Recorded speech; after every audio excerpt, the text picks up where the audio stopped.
So Arc Raiders made a pretty major change to its weapon system in its latest update, and on the surface it looks like a simple balance tweak, but the more you dig into it, the more you start to feel like something much bigger is going on behind the scenes. Because yeah, weapons now lose durability much faster, especially at the lower tiers, and you'll notice that almost immediately if you've been playing. But that's only the one part of it. What really matters is where the good weapons are actually coming from now, because the devs have moved a lot of those high tier spawns closer to the center of the map, especially into locked rooms and high risk areas, while the outskirts are now filled with weapons that can spawn with durability as low as 15, which basically means they're already halfway to being unusable the moment you pick them up. So what you end up with is a system where the safest parts of the map are giving you the worst gear, and the only way to consistently get something reliable is to move towards the most dangerous areas, which naturally pushes you into more players at the same space at the same time. And to be fair, the developers have been pretty clear about why they're doing this, because they've said to themselves that the weapon economy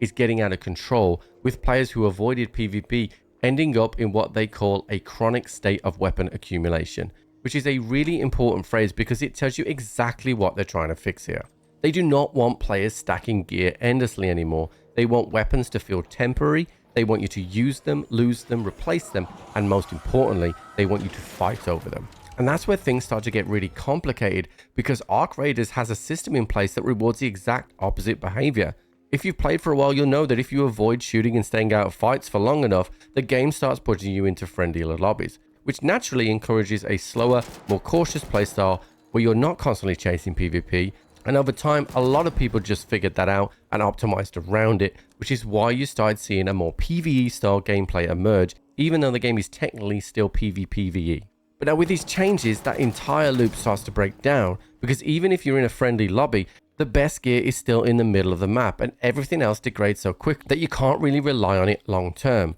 So what actually happens in practice is that players are going to sprint towards the center, regardless of how passive the lobby is supposed to be, and then ultimately anything can happen. That creates a completely different kind of problem, because now you've got everyone funneled into the same high value areas at the start of a match, which means those areas get cleared out faster, the early fights become more chaotic, and even if you're slightly late getting there, there's a good chance that the loot is already gone by the time you arrive, and that will lead to frustration. So instead of creating tension, it starts to feel more like a race. This is where I think the big picture starts to come into focus, because this update doesn't really feel like an isolated change. It feels like a reaction to how the game has evolved since launch. When Arc Raiders first came out, PvP was a huge part of the experience, and that's what gave a lot of people the initial energy. But as players spent more time with the game, they naturally started optimizing for efficiency, avoiding unnecessary fights, farming safely, and building up their gear over time, which gradually shifted the experience away from constant conflict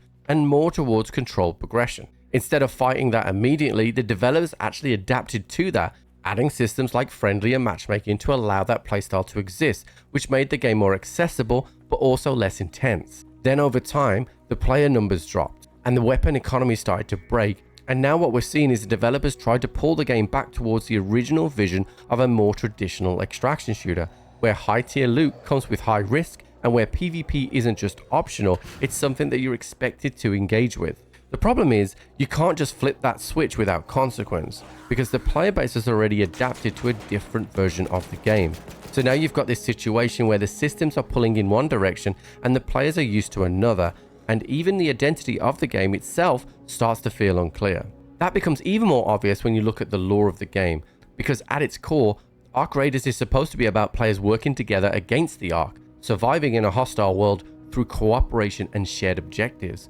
That's the fantasy this game is built on. But the way the systems are evolving, everything is pushing you towards competition instead, where you're racing other players for limited resources, fighting over high tier loot, and constantly dealing with durability loss that pressures you into staying aggressive. So you end up with this disconnect where the game tells you one thing but rewards you for doing another, and that's where it starts to feel less like a balance issue and more like an identity problem. To be clear, I actually understand what the developers are trying to do here, because the idea of reducing hoarding, increasing tension, and making high tier loot feel valuable again is fundamentally a good direction for an extraction shooter. But the way it's being implemented right now creates a lot of friction, especially when it clashes with a system that are encouraging a completely different playstyle, especially for those PvEers. So the real question isn't whether or not these changes are a good or a bad in isolation, it's whether or not Arc Raiders can actually bring all of these pieces back into alignment, or if it's going to keep feeling like a game that's trying to be two different things at once. Because right now it doesn't just feel harder, it feels conflicted.